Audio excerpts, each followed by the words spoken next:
তো আজ আমি সকাল সকালে উঠে পড়েছি। আজ হচ্ছে আমার মায়ের বার্থডে, তার জন্য সারাদিন সকাল থেকে কী করি তোমাদের সাথে সবটাই শেয়ার করব। তাই আমি ঘুম থেকে উঠে মর্নিং স্কিন কেয়ার তোমাদের সাথে শেয়ার করছি। ফার্স্টেই আমি উঠে ব্রাশ করে নিয়েছি, তারপর একটু মুখটা ক্লিন করবার জন্য ফেস ওয়াশ করে নিলাম। তো এরপর আমি মুখটাকে ভালো করে মুছে নিচ্ছি। তারপরে আমি এখানে হচ্ছে একটা টোনার লাগাবো। তারপরে আমি ইউজ করব নিভিয়া সফট ক্রিম। শীতকালে স্কিনটা তাড়াতাড়ি ড্রাই হয়ে যায়, তার জন্য আমি নিভিয়া ইউজ করি। এরপর তাড়াতাড়ি করে আমি নিচে চলে গেলাম। নিচে গিয়ে এখন আমি চা করব সবার জন্য। সকালবেলায় আমাদের বাড়িতে আদা চাটাই বেশি হয়, কারণ সবাই সেটাই পছন্দ করে। আর আমার মনে হয় আদা চাটা খেলে মাইন্ডটা ফ্রেশ হয়ে যায়। যেটুকু তোমরা দেখতে পাচ্ছ সেটুকু ক্যামেরার মধ্যে, ক্যামেরার বাইরে আরও অনেক কাজ ছিল, সেগুলো আমার করা হয়ে গেছে। সেগুলো হয়তো তোমাদের সাথে শেয়ার করিনি। এখন হয়তো সবার বাড়িতে ব্রেকফাস্ট হয়ে গেছে, আর আমাদের বাড়িতে এখন চা বসছে, কারণ আমাদের বাড়িতে সবাই একটু দেরি করেই ওঠে। মোটামুটি 9টা সাড়ে 9টা বাজছে এখন। আর কি বলবো তোমাদেরকে, সবটাই আশা করি বুঝে গেছো যে আমরা কত লেট করে উঠি। আর লেট করে উঠি বলে এটা নয় যে আমরা কিছু কাজ করি না, সবই করি, কিন্তু সবই একটু লেট লেট করে হয়। আর তো এরপর চাটা আমি ঢেলে নেব। তো এরপরে হচ্ছে আমার যেটা কাজ, সেটা হচ্ছে আমাদের বাড়িতে যিনি কাজ করেন তার জন্য চাটা রেডি করে রাখা। তো এই যে আমরা সবাই মিলে চা নিয়ে নিয়েছি, আর উনিও চলে এসেছেন আমার কাছে চা নিতে। এই যে আমার আর বরের চা রেডি হয়ে গেছে। এবার আমি চাটা খেয়ে তাড়াতাড়ি করে রেডি হয়ে গেছি। এখন এসছি ওপরে বিছানাটা গুছিয়ে নেব। আজকে আমি একাই বেরোবো, কারণ ও বেরোবে একটু দেরি করে, কারণ ওর আজকে অফিসে কাজ নেই আর আমাকে তাড়াতাড়ি বেরোতে হবে। তার জন্য আমি তাড়াতাড়ি করে ঘরটা গুছিয়ে নেবো আর আমি বেরিয়ে পড়বো। তো এবার আমার 10টায় বাস আছে। আমি কিছু খাওয়া দাওয়া করবো না, কারণ আজকে হচ্ছে মায়ের জন্মদিন। আমি সমস্ত কিছু রান্না করব আর আমি উপোস থাকবো। তো চলো, আর মাও ওদিকে উপোস আছে। আর এটা কিন্তু সারপ্রাইজ, আমি মাকে গিয়ে সারপ্রাইজ দেবো। আমার ইচ্ছা ছিল যে আমি বাড়িতে রান্না করে নিয়ে যাব, কিন্তু রান্না করে নিয়ে যেতে যেতে অনেক দেরি হয়ে যাবে, আর সেটা পসিবলও নয়। তাই আমি রেডি হয়ে গেছি, আর ক্যামেরা চলছে দেখে বাবা একটু কাজও করে নিল। আর এরপর আমি চুল ফুল বেঁধে তারপর রেডি হয়ে যাব। আর বাবাই দেখো কত ডিস্টার্ব করছে আমাকে, আর ভিডিও করলে ও আমাকে সব সময় ডিস্টার্ব করবে। এই দেখো তোমাদের সাথে বকবক করতে করতে এটাই ভুলে গেছি, ওদিকে বাবা সমস্ত কিছু রেডি করেই রেখে দিয়েছে, বাজার সমস্ত কিছু বাবা নিয়ে চলে এসেছে। আর দেখো এখনো আমি গিয়েই পৌঁছালাম না। তো কী করবো বলো, অনেকটাই লেট হয়ে গেছে। বুঝতেই তো পারছো যে সকালবেলা কত দেরি করে উঠলাম। এরপর 10টায় বাস, 9:30টার সময় চা চাপিয়ে 10টার সময় বাস, অনেক তো লেট হবেই। দেখো একটু আগে তোমাদের বললাম না যে এটা একটা সারপ্রাইজ, আমার এটা প্ল্যানিং। কিন্তু কি বলো তো, মা কিন্তু কিছু কিছু অনেকটাই জানে। যে বাবা বাজার করে নিয়ে এসছে, মা কাটাকুটি করেছে, আমি মাকে ফোন করে বলেছিলাম যে কিছু রান্না করবে না, তাহলে কিছু কিছু তো বুঝে গেছে, তাহলে এটা আর সারপ্রাইজ থাকলো কোথায়। আমি বাসা করে চলে এসেছি, আর জামা কাপড়ের দোকানে একটু ঢুকেছিলাম বটে। তো মায়ের জন্য একটা গিফট কিনলাম। হেঁটে হেঁটে আস্তে আস্তে মা যে আমাকে কতবার ফোন করলো তার ঠিক নেই। তো তারপরে হচ্ছে আমি বাড়ি এসে একটু ফ্রেশ হয়ে গেলাম। ফ্রেশ হয়ে আমি এখন রান্নার জন্য প্রস্তুতি নিচ্ছি। আর মা এসে বলছে, কি রে এত দেরি হলো কেন?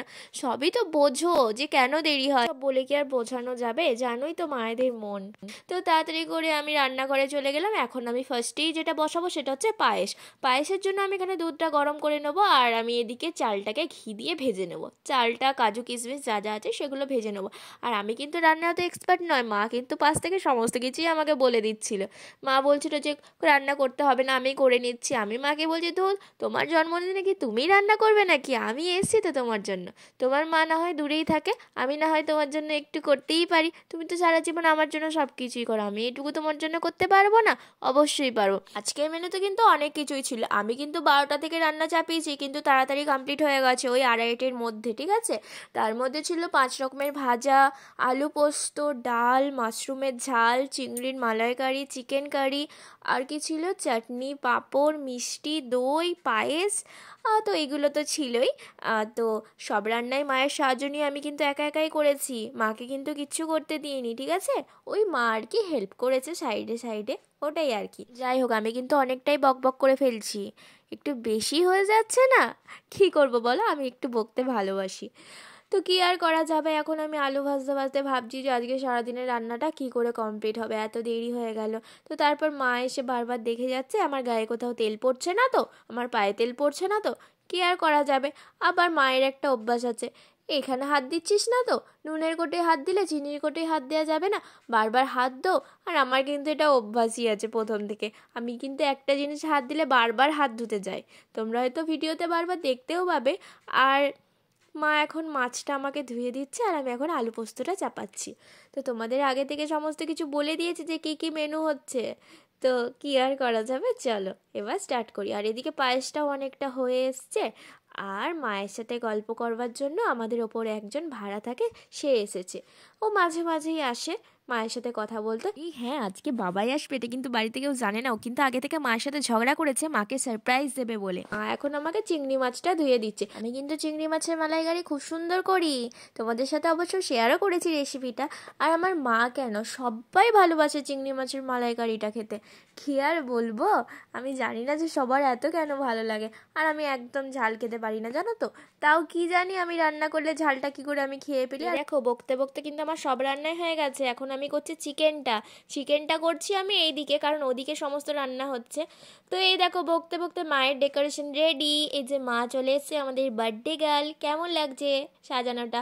আর এই যে এটা হচ্ছে আমি মাকে দিয়েছি, এই নাইটিটা মায়ের খুব পছন্দ ছিল, আর এই শালটা বাবাই দিয়েছে। বাবাইয়ের আসাটা খুবই সারপ্রাইজ। তারপরে এখন চলে এলাম সন্ধেবেলায়, মায়ের জন্য একটা কেক নিয়ে এসেছিলাম, মা কেকটা কাটবে। আর এখানে কোনো নাম লিখিনি। এখন মায়ের কেকটা কেটে সেলিব্রেশন হবে, আর তারপর আমি বাড়ি চলে যাব।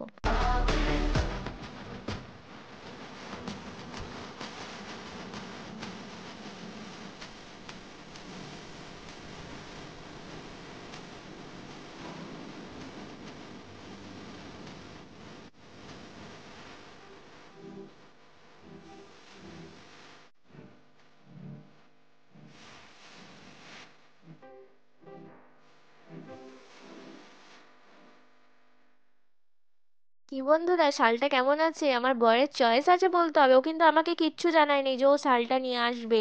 তো চলো, এবার সেলিব্রেশন কমপ্লিট হয়ে গেছে, এবার আমি বাড়ির পথে রওনা দিয়ে দিয়েছি। পুরো দিনটাই অনেক আনন্দ করেছি, মাও অনেক খুশি হয়েছে। তো বকতে বকতে আমি বাড়ি চলে এসেছি। আজকের ভিডিও এই পর্যন্ত। ভালো লাগলে একটা সাবস্ক্রাইব করে দিও। দেখা হচ্ছে নেক্সট ভিডিও।